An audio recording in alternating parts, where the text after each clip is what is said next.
par ici passera les réseaux ferroviaires. Par ici passera les réseaux, c'est pas, qu'est-ce qu'on va amener là, métro. Mais ce sont les mêmes zones aujourd'hui sur lesquelles on construit. Donc il n'y a aucune politique pour dire que voilà, nous avons un tel programme et que nous devons sécuriser ces zones ici. Rien du tout.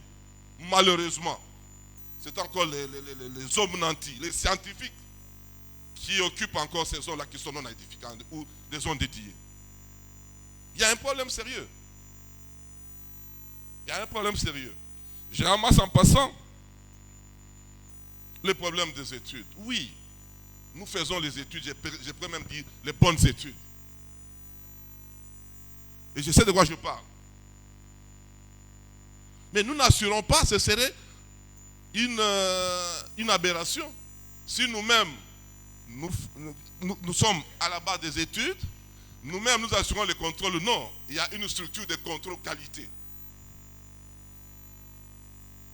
Et c'est une structure agréée. Le laboratoire est là pour ça, le laboratoire national.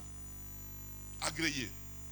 Il y a le laboratoire de l'UNIKIN qui est aussi agréé. Mais nous avons aussi d'autres contrôles qui se font par le bureau de BTC. Tout ce que nous faisons, il y a des missions de contrôle qui sont derrière. Même l'ingénieur Michel ici assure les contrôles. Oui, ils sont nombreux ici qui assurent les contrôles parce que il y a des missions de contrôle privées. Si on les a agréés, c'est pour faire quoi? Ils doivent faire leur travail. Non. Sur ce point-là, nous disons, c'est un faux problème.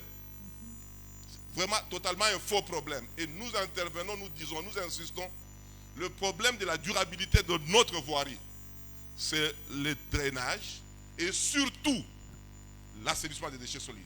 Le jour où dans cette ville, on parviendra à résoudre ce problème-là, alors revenez, posez-nous la question, où seraient maintenant les défauts, parce qu'on aura une certaine durabilité.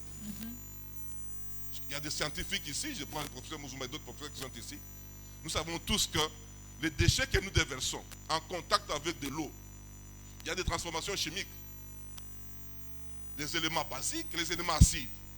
Et ces éléments-là, ce n'est pas le professeur Mouzouma qui va me contredire aujourd'hui parce qu'il m'avait donné cours de route. Imaginez-vous que ces éléments-là, contenus dans l'eau, sur la chaussée, avec les passages répétés des véhicules, parce qu'il y en a assez à Kinshasa, il y a un effet de flottement qui se produit. Et quelle réaction chimique cela va produire?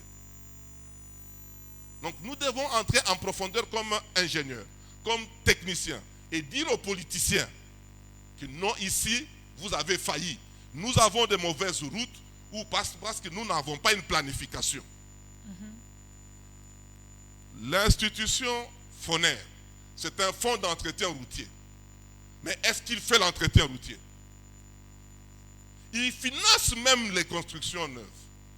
Donc au-delà de sa mission première, on lui surcharge d'autres missions. Ce qui est anormal. Parce que il n'y a pas un budget d'investissement.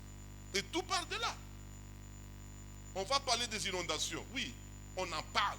Des zones inondables. Aujourd'hui, on nous dit que non, il y a débordé. Oui. Mais tout à l'heure, moi je l'avais dit au début, nous sommes un pays solution. On le dit toujours. Solution par rapport à quoi? Au changement climatique, qui n'échappe aucun pays.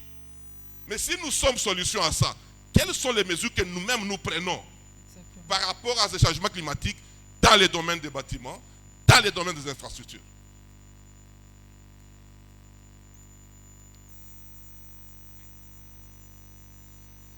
Je crois que vous avez ramassé toutes les Je questions. pense avoir ramassé tout. Les questions, oui. Je crois avoir ramassé tout. Espérant Moutela a parlé de zéro trou.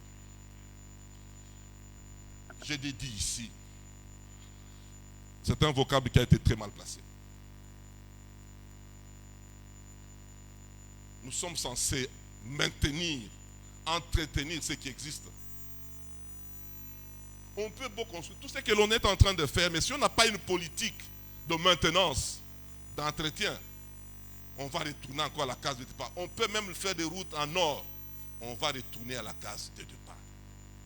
Aussi longtemps que ça sera toujours FONER qui va commencer à financer les travaux neufs sans s'occuper d'entretien, ben, je ne sais pas à quoi nous pouvons nous attendre. Parce que même une personne normale sait très bien que quand je me réveille le matin, je dois me laver. Un enfant qui vient de naître aujourd'hui, on fait un effort pour qu'il ne soit pas touché par beaucoup de gens parce qu'ils vont l'infecter. Mais une route qui vient d'être construite aujourd'hui, vous ne faites rien. Vous continuez à vivre dans cet environnement-là. Mais vous voulez avoir quelle durabilité?